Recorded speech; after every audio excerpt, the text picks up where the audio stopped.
Well, hello, friends. Thank you so much for joining us for another conversation here on the Level Up podcast. It's an exciting day. The kids are back in school. Taylor, how are you? Oh man, you never appreciate like your normal routines until they are taken away from you in the name of breaks from school. If you are new to the podcast, please just know that Kelly and myself each have three children, and we run multiple businesses. And so, a lot of times when childcare is not a thing, it can add a little bit of stress. So, it's always a good time when they go back. Although, I mean, I have to add a disclaimer: I love spending time with my family. I really do, Yeah. but. It's mm, just winter break is a long time. And Taylor, you especially, you went like no childcare during that time. I think there was one day that your in laws took your kids. So, like, you definitely were like in it.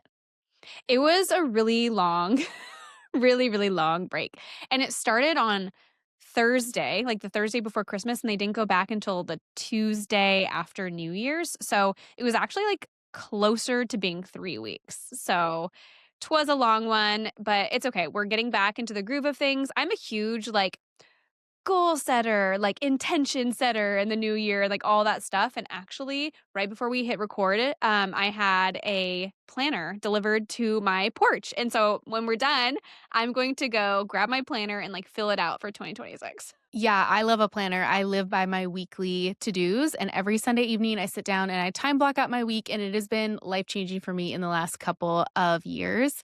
But before we dive into today's episode, which is with a guest, special guest Cheyenne Miller, who is a filmmaker in New Mexico, we wanted to invite you tomorrow, if you haven't had a chance already, to hop in and register for our free class, the Magnetic Brand Masterclass. We would love to have you guys there. Yes, we are so excited. This is actually a brand new class that we've never done before with lots of I would say we're bringing in a lot of intentionality with this training and talking about things that we've never publicly talked about. Sure, maybe some of the points we've mentioned in our mastermind to our mastermind students, but it's the first time we're bringing these things to a free training. So we can't wait to get started. If you'd like to join us, again, if you're listening to this in real time, it's tomorrow, January 14th at 10 a.m. Pacific, 1 p.m. Eastern. And you can go to thelevelupco.com/masterclass to save your seat. And if you're just a few days late, there will be replays. So if you're listening to this like 2 or 3 days later, that's okay. Still hop in. You'll get put onto like an automatic email list where a replay will be sent to you. But if you have the chance to tune in live, there's nothing quite like being in a live setting for a training like this. And it's a lot of fun. So we can't wait to have you guys in there with us. But without further ado, we are going to pop into Cheyenne's interview. This is the Level Up Podcast. I'm Taylor Petrinovich, And I'm Kelly Gilster of 618 Studios. and we are on a mission to help wedding filmmakers and photographers level up their businesses so you can make more and work less. We want to help you confidently take your business from mainstream to luxury, and it all starts right here.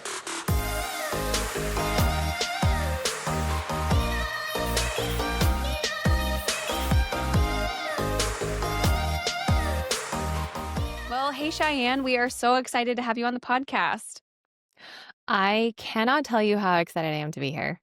Seriously. Like, it's through the roof. I'm sweating, but I'm excited. So excited. Oh, well, we're really excited to chat. I think we have some awesome conversation in store for you guys. All things kind of like niching down, but not in the way people might expect us to talk about it, while also expanding our families and having to learn how to navigate business through different stages of life. But before we get into all of that, Cheyenne, can you introduce yourself to the listeners, kind of tell them a little bit about who you are, what you do, and all that good stuff? Yes, totally. So I'm Cheyenne. I live in New Mexico, and my business was Miller Media actually, and then it became Cheyenne Films because it started in college. I studied media and graphic design, thinking that I was going to be a graphic designer and like a web designer and all of those things. And then I took a film class, and I was like, this. I did not expect to fall in love with it so much, but it was so much fun. I had an amazing professor. He hired me to film a wedding with him actually at the tail end of my senior year. And then a couple of years after that, just from doing family and friends, wedding sessions, all of that, I was like, I think I could actually just make this a legit business. So that happened in 2021. And then after listening to a Level Up podcast, I don't remember which one it was, but I realized through a lot of hard lessons, like I needed to cut away the photography and just be film, just offer film. So it became Cheyenne Films. Nice. And when was that transition into just Cheyenne Films? I think it was in 2023 because I had partnered with someone to do my branding earlier in that year, and then I got pregnant in October of that year and was extremely ill. So then it wasn't like as big of like I didn't get to fully I guess present it and work in it as Cheyenne Films until 2024. Which I had my baby right in the middle of 2024. So it's still pretty new operating as Cheyenne Films. Yeah. Okay, I love that because we do get, a handful of photo video teams who join our mastermind every time we run it. We are just at the time that this podcast goes live, coming off of our 6th round of mastermind and kind of gearing up for our 7th round. And there's just something to be said for luxury clientele wanting a specialist in whatever they're doing. So, what we tell our students is when they're hiring someone to do lighting for their wedding, they're not hiring the DJ that also has a Mm-hmm. photo booth and does the up lighting and, does all the things. Like they're hiring specialists. And the same can be said for the media teams a lot of times. And when that comes to photo, video, and even content creation. So, actually, I would love to kind of chat through what that looked like because you were not just offering photo and video, like you kind of had your hands in a lot more than that. So can you give us a little bit more details on that? Yes. The big people pleaser in me, I just want to be the jack of all trades. I want to be everything to everyone. Even the things that I don't know how to do, I'm like, I'll learn it and then do it for you. Like I just was doing way too many things all through my 20s. So I would offer graphic design, logo design, branding, web design, anything photography and videography. So it didn't have to be just weddings. I would do maternity and I would do shoots for my church and I would like literally anything you can imagine media, which is why it was also Miller Media at the time because it was all encompassing. I was like, I'll do it, I'll do it, I'll do it. And then I was not excelling at any of it. And a friend actually had told me not about me, like this was not directed towards me, but he just in casual conversation was like, brought up the phrase, a jack of all trades is a master of none, which I had never heard that before, which I'm sure that quote is a million years old. But I was like, that's me. I am not mastering any of these things. It's certainly not making me money. I'm not providing for my family. I'm just burning myself out and trying to do it all. And it's not working. Yeah.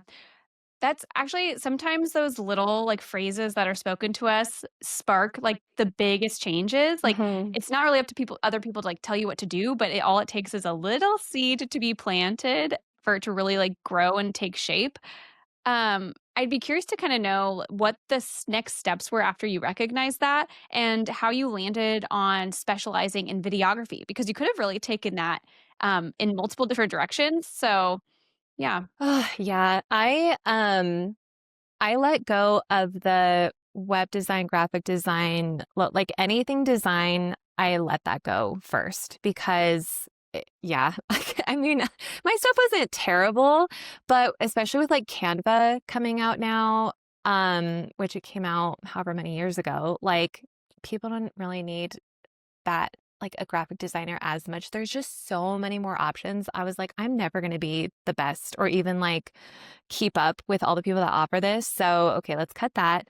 And then photography, I started to feel the same way, which like, okay, filmmakers, there's a million of us too, probably of that. But in my local area, I would say not so much. Like if you took all the photographers and put them on a list next to all the videographers, like photographers would way, way, way, way outweigh all the filmmakers that are in our area. So, and I found it more creatively fulfilling.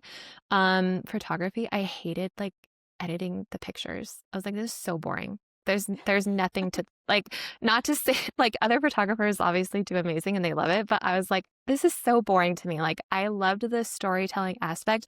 I have to be creative in a whole different way now with film. No, that's so true. And actually, Kelly and I talk about that all the time. Like there's a ton of all of us really, but I would say like realistically, there's probably a third to like half of like filmmakers versus photographers, like roughly. And you can kind of see that through tagged on Instagram too. Like about half of all weddings have a videographer like on site, you know? So it kind of makes sense. So okay, so you're like, cool, I'm gonna go full into this video thing. Like this is what feels most fulfilling to me. I would love to kind of hear, I mean, the process of a rebrand, you know, we've talked about that lots of time on the podcast, so we don't have to spend too much time on that, but actually I would love to hear like the results from that. Like sitting on the other side of your rebrand and niching down, like what has resulted in that decision? Um, so you mean like once my rebranding was done, like how has it been going forward from there? Yeah. So once the branding was done, like I said, I was like in the midst of my pregnancy, sick as all like I Oh. was sick beginning to end. It was awful. But I got it back and I was like, okay, like here we go. This is a clearer way forward. I'm not so okay. I was the one who was moody, boho, like sepia tones, like which there's a lot of beautiful work out there that still is that vibe.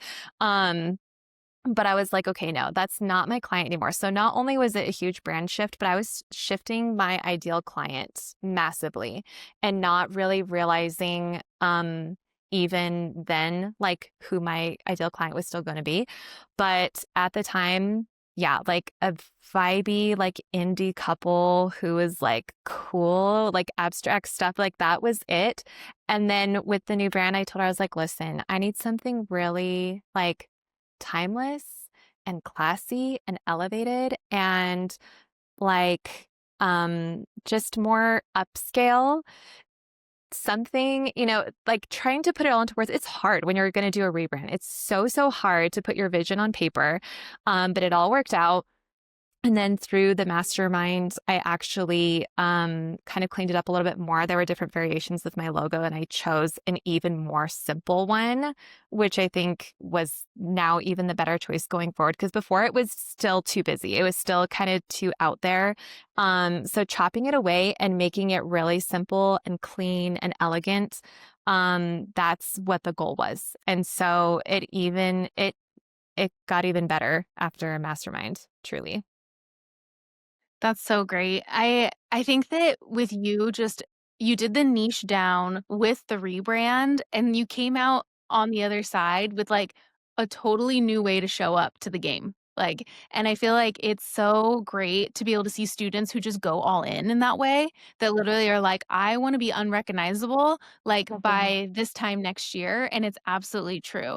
How is 2026 looking for you now that you have made all these changes? So, looking over my bookings, so I have some bookings for 2026. I tend to book a lot like in the earlier part of that year for that year. Um, but so far I've made some good relationships of planners, photographers, venues who are like, we will refer you up and down. Like we really love your work. It presents really well. And we basically, want to like partner and work together more, which is the goal. So, yeah, not just catering to clients with that rebrand, but it's catered to the vendors and venues that I really, really want to work with. So I think 2026 is going to be like the next step up from where I've been because I've just been coasting. And so, I'm super excited because we already have some vendors and venues we're shooting at and that I probably wouldn't have booked otherwise. You actually said something a few minutes ago that I thought was so good is in your rebrand, you wanted to align with like the vendors and the venues that you wanted to be working with more. And I think Mhm. that is such a smart way to put it because so many people think that your brand has to just be like yourself. Like, it has to be a representation of who you are as a person, and it is at the core of it, but there's more layers to that, and I think it's such a smart choice to be like, "I need to feel like I'm aligned with the other creative partners that my ideal client is selecting." Oh yeah. Like that was a huge piece that I felt like I was missing for so long. And then through education and the mastermind, and it's just like that first week when you guys are like, okay, let's really saturate ourselves and where we're going. Like that was it was like taking off an old pair of glasses and then you put on the new ones and you're like, oh, okay, like this makes so much more, this is so much more strategic. Like, let's all be friends and let's all sit at this table together and we all are gonna like partner together so much more beautifully because yeah, we all kind of align and our couple is going to be so excited and proud to be like, yes, this was my photographer, this was my planner, this was my filmmaker, and it was also pretty and awesome. And like, it just works that way. It's so fulfilling and great, and I love when, like you said, the glasses are put back like, you take the old glasses off, you put the new glasses on, and it's like, "Oh, this is an angle that I never even discovered before Hmm. for myself," and I feel like lots of people hit those, little aha moments throughout their business, but then there's almost like that big transition where, yes, you put the new glasses on that you're like, you determine for yourself, like, that was the thing that changed it all for me. Like, I can look back to, 2019, a certain thing, and it was like, that's what changed it all for me. So it sounds like for you too. Yes, totally. Because when you, like Taylor said, she looks at the numbers, which that's such another huge, huge, wonderful thing that I took away from Mastermind. But you could look at the numbers. You could also look at your style. You could also look at your clients. You could look at the vendors you are working with each year to year and see, like you do outgrow certain things along the way. You outgrow certain partnerships along the way. And that didn't really click until, yeah, I invested in the education. And then I was like, yeah, that is how it works. Like, that is how you grow. Like, it's not just, magically couples will come my way. Like, there is strategy to get there to make that happen. Yeah. One of my favorite TikTokers, he has this phrase that he should trademark it because it's just so smart, and he says, um, "It isn't easy, but it is simple. Don't overcomplicate it." So it's not necessarily easy to implement, but the Mhm. concepts are like pretty simple. And once you get it, you're like, oh, okay, yeah, like this makes a lot of sense. It's not rocket Yes. science, but most people are not doing it. Hmm. So Yeah. yeah, Yeah, totally. Because I mean, running a business, people are like, wow, you run a business? Like, I always thought, like, well, maybe I could run a business one day. This was when I was way younger, but like, I didn't know what it would be. I just thought it would be so much fun. And I tried other things to start up and it didn't work out. But I was like, I would love to be an entrepreneur, work for myself. Like, I think I make a lousy long-term employee probably. Like I'll work really, really hard. And for like you could ask any of my previous employers and I would say that they would probably all say like I was a great employee for for as long as I wanted to be there. And then I was like, I quit. Like I'm done. I'm out of here because I want to work for myself. Because I did those jobs and I ran the business. And I just always got to a point where I was like, I'd rather do the business. Anyways, to that's circle cool. back to what you said is like, yeah, anybody could do it. The American dream, you could, if you really set your mind to it, you can start it and do all those simple things and yeah, make it happen. Yeah, it's never been, like, more accessible, really, to, Hmm. like, start a business. Like, the Yes. education, the, like, Yeah. equipment, like, back in the day in the '80s, do you know how expensive, like, comparatively, like, how their economy was? Like, to buy a video camera, like, that was, like, a Yeah. true, like, luxury item for, like, Yeah. households, and everything is so much more accessible now. So, yeah, it's Yes. it's cool that that's, like, how entrepreneurship Yes. has taken shape. I would love to kind of shift gears, so you have a one-year-old, Mhm. so you have known business pre-child and between and then now post-child. How are Yeah. you maneuvering through, like, motherhood and having a business? How is that right now? Well, it's a whole new world. It's not just like I'm going to keep going at the speed and, everything that I was doing before, and then I'll just throw a child on my back. Like the child was an anchor and completely threw my plans out the window for a little bit. Because especially everyone's pregnancies are different, but like, I don't know, it was hard. It was hard beginning to end. Postpartum was hard. The labor and delivery was hard. So I couldn't do weddings for a while.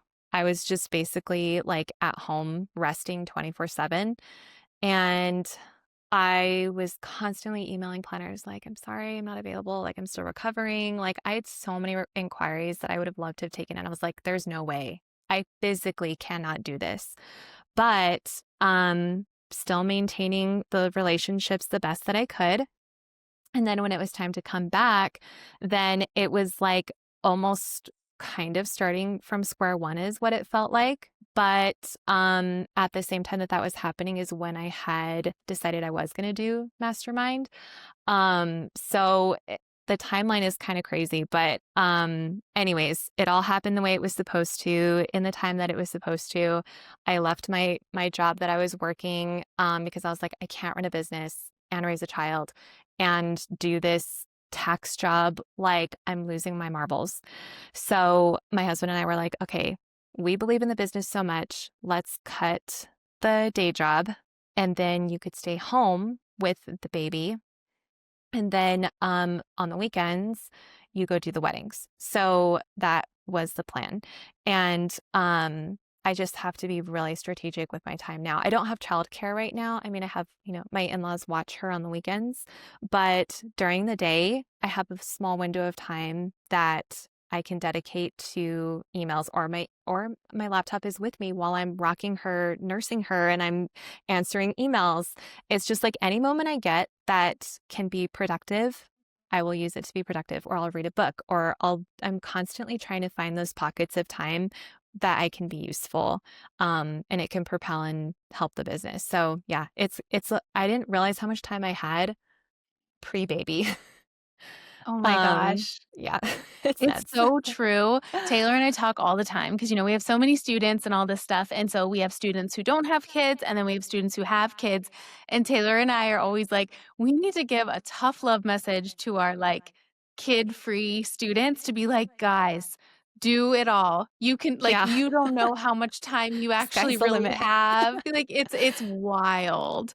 Yeah. Um and we were talking a little bit about this before we hit record, but like you were saying, like Taylor and Kelly, I just don't know how you do it with like all these things in your own businesses and all that stuff. And I'm like, I think it just comes down to time management. Like we have Mhm. like mastered the time management, and it really is finding those pockets here and there and being able to catch up whenever you can. Like for example, like yesterday taking my son to soccer practice, like the laptop came with me because I got an inquiry for a proposal. And so I'm like, cool, like the Yeah. first, 20 minutes of soccer practice, I'm just like hotspotting my phone and putting together proposals and lining up a consultation that I have for Friday. And then I'm good and I can put the laptop down and I can enjoy his soccer practice. But like it is that. It's a lot of that. And it's Mhm. finding those pockets, like you said, nursing and having your laptop and all those Yeah. things. Like, that's We the have a reality great of it. photo of Kelly in the hospital in the bed right after giving birth with her laptop, Oh, guys. I remember that. I was like, "Kelly,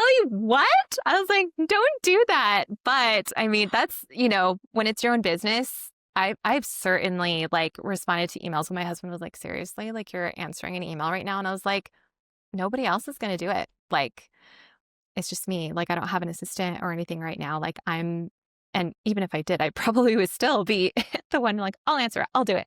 Um, yeah, doing all the things. Yeah. It's No one okay. else is gonna do it for you, really. And Yeah. momentum is huge in your business too. I think that sometimes we feel like the momentum's always gonna be there, but the reality is, like, if we take that time, like I mean, of course, it's so true that we need to set boundaries. I'm not saying, like and I'm the worst with Mhm. boundaries, right? But Oh, me I too. Yeah. understand too that, like, there's accomplishments that I wanna make in my life for my family, and sometimes a lot of that is, like, probably not having the most boundaries and things, like taking my laptop to the swim lessons and doing some stuff and watching and here and there, or it's the late nights after the kids go to bed and, like, rather than Mhm. I literally don't watch TV, you guys. Like, I get into, like, one series, like, a year. Like, The Summer I Turned Pretty, that was, like, my series for the year, and I, like, binged it real quick, and then I'm like, "I don't have time for TV." Like, I just Yeah, don't. I sit there and it's true. The we waste put the gets kids cut. to get Yeah, you put the kids to bed and you have 2 more hours of work to uncover. Yeah, it does. Your day looks so different. What you do for wind down time looks so different. It's also different. But the huge thing that comes with having a kid is like your purpose changes because now when I am staying up super late and I'm like, oh, I'm not getting any sleep because she's not sleeping, but also I have to edit this, but also, oh my gosh, I have this huge long business to-do list of, how am I going to get it all done? But I'm going to get it all done. And it's like, I'm doing this all for her. I pay for our mortgage and I pay for our groceries and my husband has a job too, but like it is our combined income.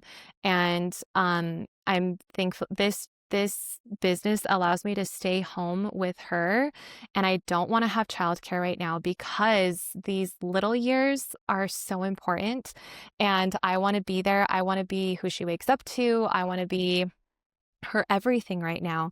And it is hard, really hard.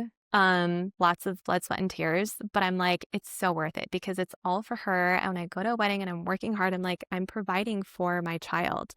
And we're gonna have more hopefully in the future. But yeah, it drives me more than anything ever did before having her.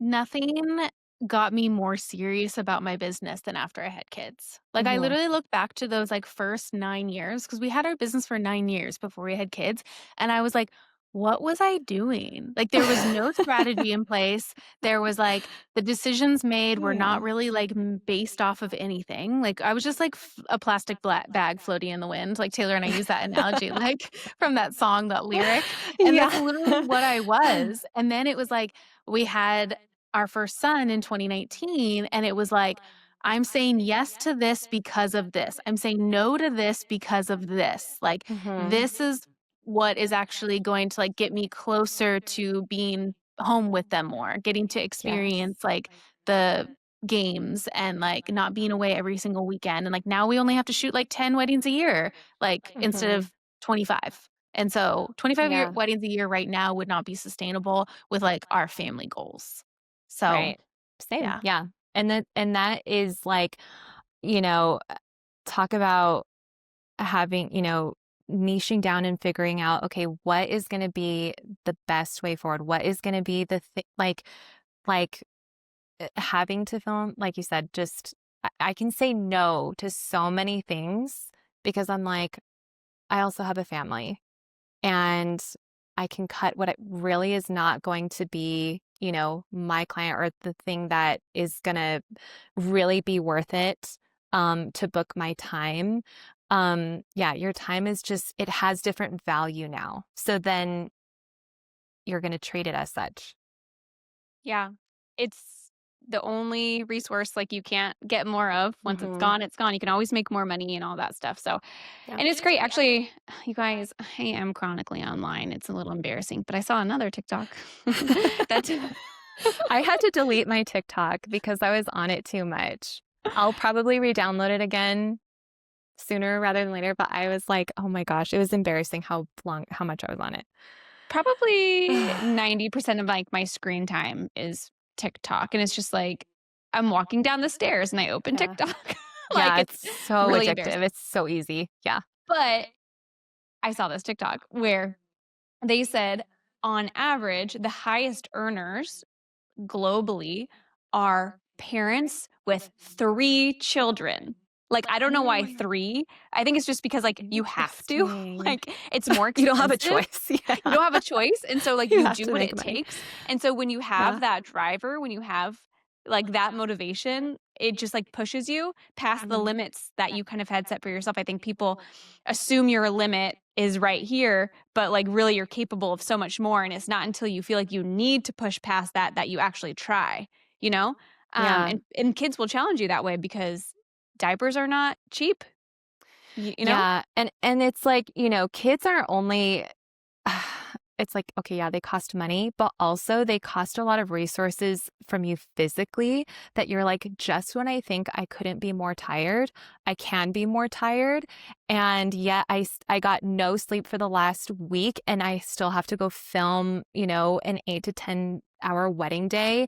And then I have to edit the next day. And then, oh, my daughter's sick now. Okay, so now, it just pushes you past your mental and physical limits. Um, and yeah, it's like a whole new level unlocked. I feel like honestly, like, I feel like motherhood, it feels like boot camp and, like, fatherhood too, like, sorry, we're Mhm. moms, so I'm gonna speak to it in that way, but, Right. like, it's not, Uh, like, yeah, gender specific, dads, but we couldn't do it without dads. yeah, Literally.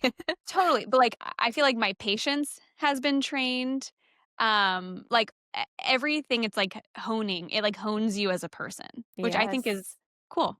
No, totally. There's a guy that we work with a lot. One time we were chatting on the phone and he was like, "I need to know, why is it that you're never flustered on a wedding day? Nothing ever flusters you. You're always cool, calm and collected. Nothing ever is like bothering you or like whatever." And I'm like, literally, it's kids. Like, if someone saying that they're 5 minutes late because they had to go, mom didn't realize that she had to go put her dress on, and now we're running 5 minutes late on like the bride putting on her dress because the mom doesn't have on the dress yet. Like, that is nothing compared to like a three kids at home and everything that you have to manage and juggle and like all that stuff. Like, it's like Yeah. no big deal. No big deal. Yeah.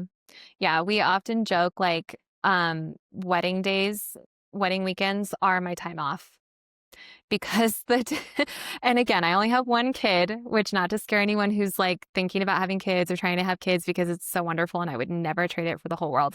But yeah, because during the week will feel and be so hectic that when I'm away on a wedding, I'm like, oh, I don't have to nurse. I don't have to like prepare food. I don't have someone screaming and throwing a tantrum and breaking stuff right now. Like, I'm in my car, like listening to whatever I want to listen to, and it's quiet. I'm gonna go to the wedding and like do my work. And um, yeah, so my husband will say sometimes, he's like, oh, well, yeah, weddings are like, your getaway, basically, Yeah. your time I off. mean, it's true. Yeah, I find that that was the case for me until my kids got older. So my older 2 are 9 and 7, and it's Mhm. harder to leave on the weekends. Like, I feel like I miss them, but a little break from the 3-year-old who still has the tantrum screaming on the floor constantly, that feels like a nice little break from her, but it is interesting to Yeah. watch, like, kinda how it shifts as the kids, get older, but the baby years and the toddler years are, like, so hard, but so sweet at the same time. Yeah, and it's already Yeah, flown by. Paul and I always say, like, when we're go to shoot a wedding, we're like, "This is literally easier than, like, being home with these 3 kids right now because 'cause they're 1, 3, and 6." So we're still, like, in the trenches of the thing. So for me, it's a break Yes. still. Taylor, I can totally see with, like, you've unlocked, like, a new phase, and so that'll be, now I know kind of what's ahead for me and for you, Cheyenne, too. Dude, Mhm. 9 is a great age. She's, like, just like a little adult, Oh, like, walking around the house. how fun. That's so exciting. And that's the thing, is like my husband was like, "Okay, but Um, okay, think about how old we'll be when they're leaving the house. Like, we'll be empty nesters older and older because we're already in our 30s, having our children." And I was like, but think about like all the grandkids that will come. And then all of the holidays will be so much more fun because there's more siblings, because there's a bigger family. So, like, anyways, not that I need to convince him because I'm like, we're having more no matter what. But yeah, I don't know. He's like scared, I guess. Yeah, I mean, it's a big decision to bring another, like, human Yeah. being into the world, but yeah, it's so good. I mean, most of our interactions as wedding creatives, like, take place online. They're on Mhm. Instagram, they're on in Facebook groups, and we really only see the highlights of other people. Like, we see the fancy travel, or we'll see the wedding that you just did, and no one really talks about this kind of stuff, so I think it's so great to kind of just bring light to all of the challenges and the ups and downs that happen behind the scenes. And if you're listening to this and you're feeling in a season where you feel alone in whatever it is that you are dealing with, maybe it is, you're caretaking for a loved one who's having some medical issues, or you're starting your family of young kids and it's really hard, or whatever it may be, just know that you're not alone. Like, all of us have something going on behind the scenes that we're not talking about openly online. So I just think there's a lot to be said for, like, knowing that you're not the only one. Yes, 100%. It, like, humanizes us because you're right. We look at these people and follow these people and we're like, "Man, their lives are so perfect. Their lives are so easy and they are just so successful, and it's just all the luck and blessings are showering upon them. Why can't I get some of that?" But yeah, we don't see, like, the mess in the background. Yeah. But it just shows it's possible because the huge thing that has hooked me, on all of your guys' content is that you guys have families and you're the moms running your home and running a business at the same time. I think that's so admirable. And there's, like, no greater calling, no greater role in life than what y'all are doing right now. Aw. Thanks. No, it's been so fun. And yes, it's been hard to, like, juggle, but finding your footing, like, if you're someone that's, like, in a new season of, like, "Oh, I don't know how I'm gonna manage this," or, like, "I can't juggle this all," like, I promise you'll find a way to do it, or you'll be able to Mhm. offload the things that you just, like, don't wanna do anymore. Like, Taylor's super transparent Yeah. about it. She's like, "I, like, don't really go grocery shopping. I get my groceries delivered to me." Like, I look for the things that I can just, like, offload in my life, like, so that I Yes. don't have to do that. Yeah. Yeah, Yeah. Smart. yeah. Something I should do more of. I really should too. I think Paul does a lot of the grocery shopping, and it's, like, therapeutic for him. Like, he puts in his podcast, like, and he just, like, goes around the grocery store and, like, loves it, so it's, like, kind of a little break for him, so I don't wanna take that away from him. No, no need if he No. likes it. Yeah. Yeah. Mhm. Um, Yeah, no, we it's have great. our strengths and weaknesses, which, yeah, for okay, for me on a wedding day, I don't like to fly the drone. I get motion sick. My husband takes that over. But we play into our strengths and weaknesses on a wedding day and also in our home and chores and responsibilities. Works both That's ways. great. Yeah. So, pivoting really quickly from personal back to business, Mhm. I actually have a really like, it doesn't have to be like a whole thing, but a lot of times when we get photo video teams that come to us and they recognize that they want to specialize in just one of the services and drop another one, they're worried about, like, loss of income because obviously as a photo video combo, they can charge more per collection than if they were to, let's say, get rid of photography and then it's just video. How did you Mhm. navigate that, like, aspect of it? Like, what did that flow and process look like of you dissolving that arm of the business while not having a huge, like, pay decrease Mhm. unless maybe you did? I'm just curious. Well, I mean, at first, I guess I did. Again, the timeline's a little weird because I had gotten pregnant and everything, like, in the midst of that time. However, so my biggest year was 2022, and I did probably like 30 weddings, some only photo, some only video, and some both. And then, yeah, I'm so the thing is, I was so burnt out on doing both. And realistically, I wasn't making that much money, like, per wedding, it wasn't that much. And then even combined, like, the last wedding I did that was photo and video, was in 2023, I think. And yeah, I think the combined price I had at that time, I'm charging more now just for video.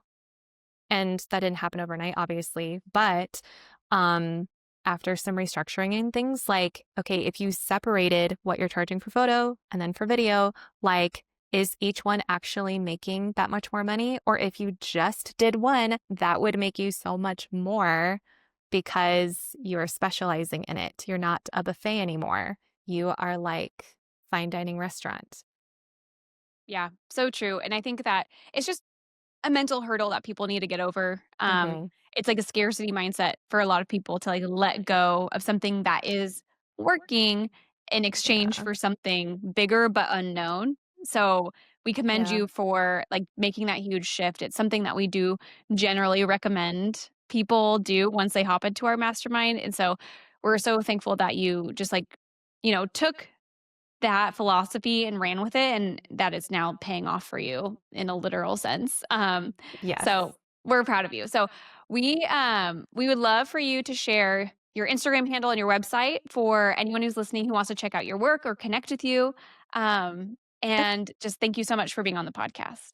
Yes. Okay. My website is CheyenneFilms.co, not .com, .co. And my Instagram is Cheyenne_films.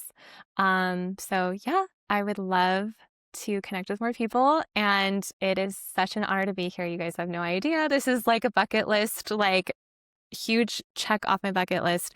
And it has been so much fun. And I can't even believe it. So thank you for the opportunity. I really, really appreciate it.